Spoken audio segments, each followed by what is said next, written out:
orçamento, diferenciado arquitetura, projetos residenciais, comerciais e maquete eletrônica. Avenida Ipiranga 2073, Cidade Alta, Cuiabá, Mato Grosso. Estamos também no Instagram em @dtt.arquitetura. WhatsApp 981024800.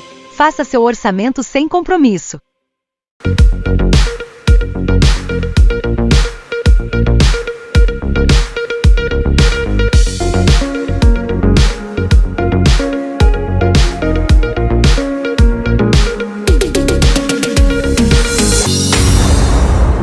Olá, sou Cristina Soares e nós estamos iniciando mais um programa Momento da Negritude.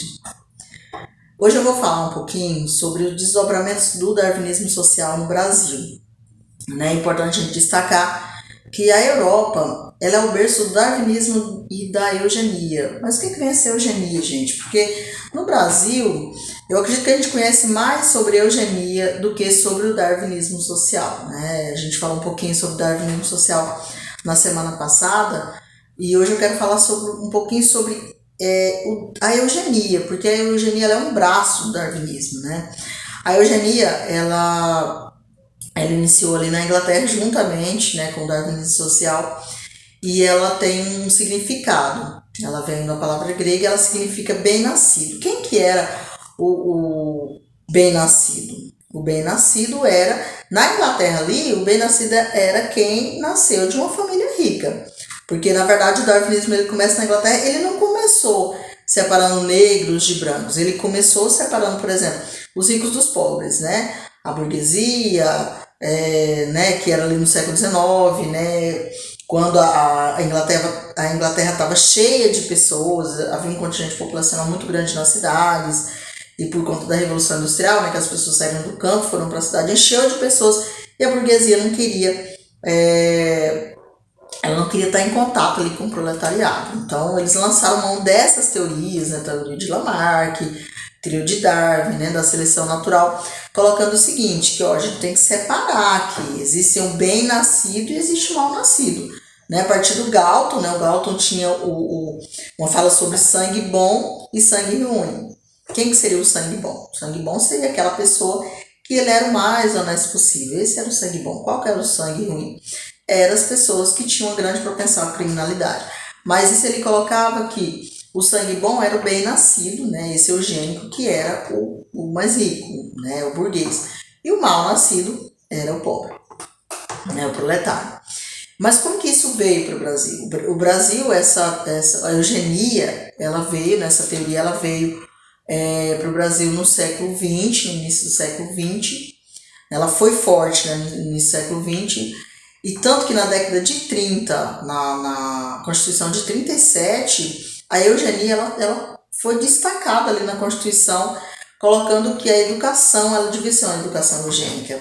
O Brasil, nessa época, no início do século passado, as ruas estavam cheias de gente, havia assim um caos, Havia um caos, existiam muitas doenças. E aí o que aconteceu? Foi lançado mão do darwinismo social, lançado mão da teoria da eugenia, e foi colocado aqui o seguinte: as doenças que estavam acontecendo eram devido a essa questão racial.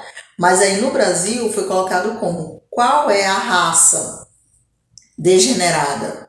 Qual é a raça bem-nascida e qual é a raça degenerada? A raça bem-nascida era a raça branca no Brasil, assim era colocado.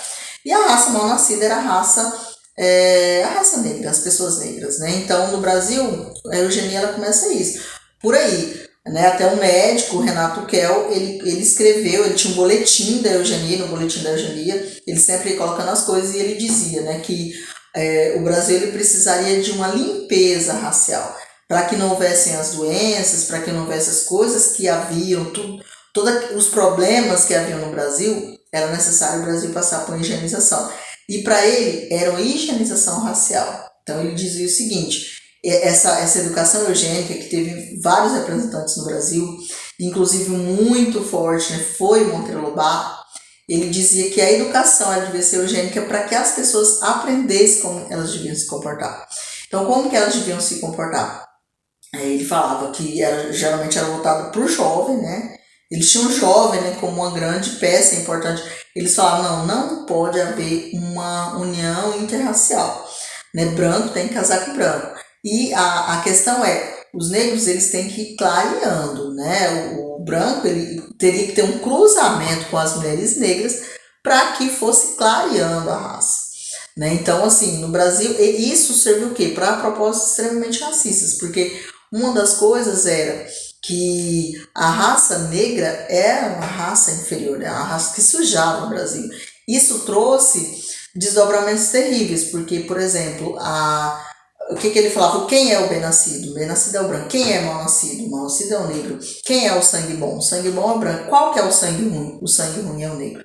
Então, era assim, ele é o quê? Ele é o criminoso, é propenso à criminalidade. Então, por isso que quando a pessoa olha na rua uma pessoa negra e ela aponta como criminoso, isso já vem de uma educação eugênica. Então, nós devemos nos reeducar. E isso é importante, porque muitas vezes o racismo que está em você, ele foi implantado por essas ideias eugenistas. Então, muitas coisas você fala, mas tem uma base científica, porque no Brasil, isso houve inclusive na Constituição Brasileira de 37.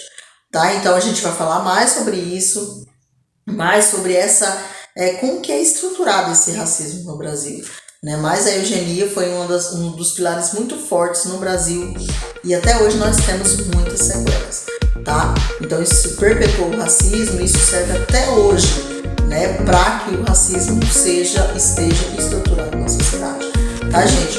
Por hoje é isso e na semana que vem tem mais. Até lá!